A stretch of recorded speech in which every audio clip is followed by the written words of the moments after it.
Alright, hello everyone, this is Crota coming at you, giving you game number 3. Well, it is game number 3, even though it's only the second game I'm casting between Fanta, Fiction, and ZDR. Game 3 in this best of 3 matchup, I am assuming. So, well, if you guys went straight to the last game, thinking it was a best of 2 series, well, yes and no. You pretty much know that whoever wins the final game in the series is pretty much going to win the series anyways. That's true of any sport or in any best of situation. So if you guys jump straight to the end, shame on you for spoiling yourself. Now let's go ahead and break down what's going to be happening in this Orc versus Undead matchup on Tauren. Tauren, a rather small map that does have a lot of low-level creep camps. You can take a look here. 3 Apprentice Wizards level 1 waiting to give Slippers of Agility, or Slippers of Agility, Gauntlets of Ogre Strength, or Mantle of Intelligence. Those 3 items most likely will be dropped. At least one of those items will be dropped. Meanwhile, Renegade Wizard off over here, not Circle of Nobility, Slippers, yeah, Circle of Nobility, Gloves of Haste, Claws of Attack +6. Those are all very viable options as well. Also, I believe Ring of Protection can actually come down from here as well. Not 100% sure about that. I'll have to double check that just a little bit later. Meanwhile, back over here, we are taking a look at Necropolis now coming in. There's the Crypt as well, as we should be seeing a Death Knight, even though it may be a little bit of a later Death Knight. I'm going to go ahead and speed the timer up just so I can see if it's going to be a Tavern Hero or a Death Knight. Death Knight now being trained, and it was Crypt Fiend, so this is your standard Crypt Fiend build. Now this will give time for the Blade Master to clear out Cloak of Shadows. Not very useful item, will most likely just be sold for 50 gold very quickly, as the Blade Master now going to make its way over here and attempt to take down this Renegade Wizard. Now, Blade Master is going to absorb and tank a good amount of that damage. Grunt going to attack it in the back as always. There's that Purge that change the target damage, as the Blade Master will be able to finish off that guy without a problem. Gloves of Haste, a very useful item, as the Blade Master wants to get to level 2. Now why is there a delay on the Great Hall? I would have expected the Great Hall to be taking the tier 2 already. Maybe a little bit short on lumber. So yeah, a little bit short on lumber, just now getting the necessary lumber, as he now is going to back away. He does sit at level 2 already, and he does have those healing salves that he is healing up on that Blade Master. Now that Blade Master does look a little bit faster than that Grunt, even though he is not wind walking, and he is managing his mana well. Death Knight now finally out on the field and is going to be using Crypt Fiends pretty aggressively. Now, in game number 2, you actually saw Fanta Fiction use a strategy that was more similar to what an Undead player would use against a Night Elf. Crypt Fiends are much more common against Orcs just because of that focus fire and how strong they can become. Death Knight ends up taking that, or actually, no, I don't know if the Death Knight actually got that experience. It looks like the Blade Master has a good bit, but I believe that another unit could have been taken down right there, as the Death Knight now trying to back off. Alright, Death Knight taking a good bit of damage there. Blade Master sitting at level 2.5 so far, and these Grunts do have to be careful. They cannot allow this Death Knight to get to level 2, otherwise the hit and run attacks from those Crypt Fiends are going to add up to a lot of damage. ZDR looking to be in a very good position right now as he cleans up the rest of this creep camp and is just trying to ensure that he does not give his opponent easy access to Unholy Aura.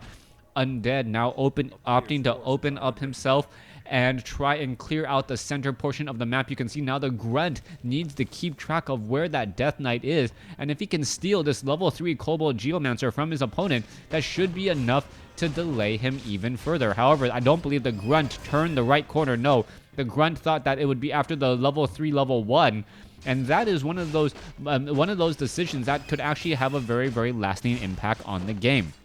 You know that the Blade Master was really looking for the Death Knight, didn't find him, and is now opting to finish creeping now down over here. Meanwhile, the Death Knight now sitting at level 1, he went after the harder creep camp, and it really is the harder creep camp with that slow on that Kobold Geomancer, and with that, he is now making his way off over here to the Rogue Wizard, since he knows that he hasn't been scouted yet.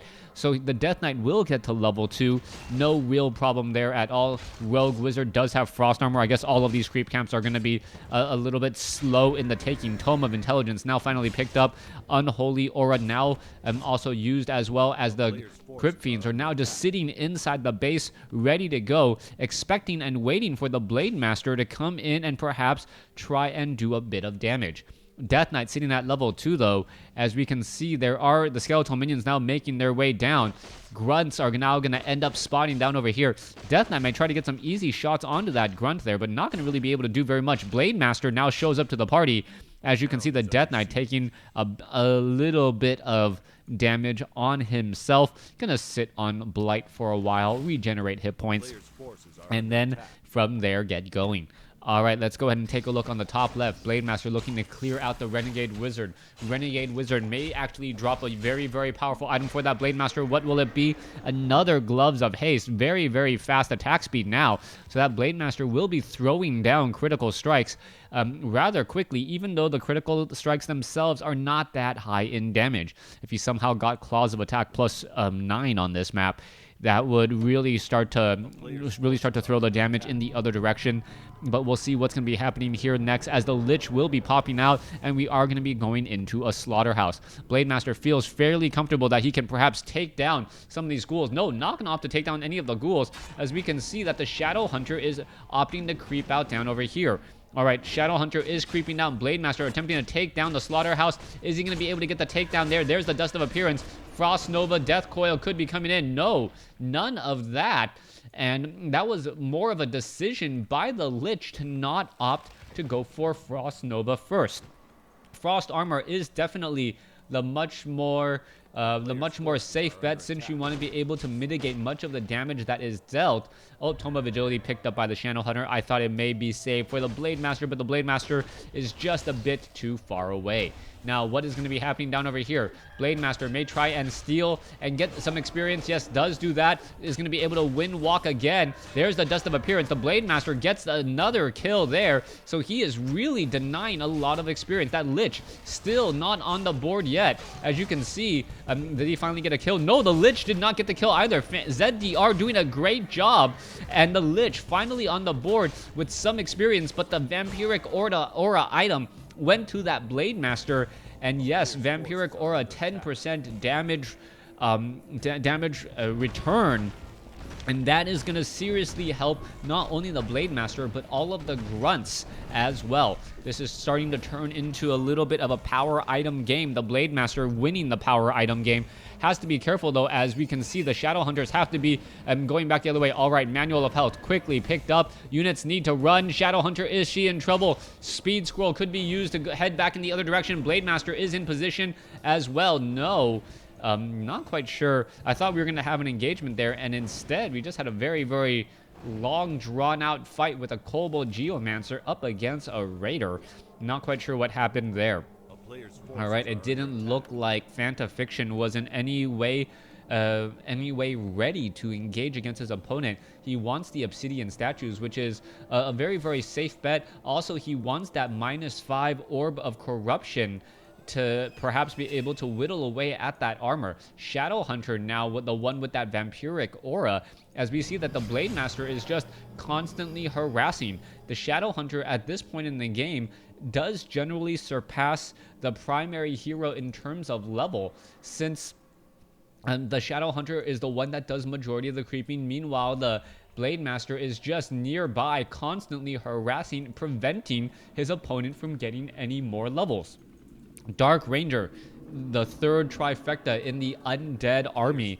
Dark Ranger being able to cast Silence, being able to kind of shut down the Shadow Hunter and the Blade Master for at least a little while, as the Shadow Hunter now sees that he's getting a Creepjack. Alright, Speed Scroll quickly forces an escape there.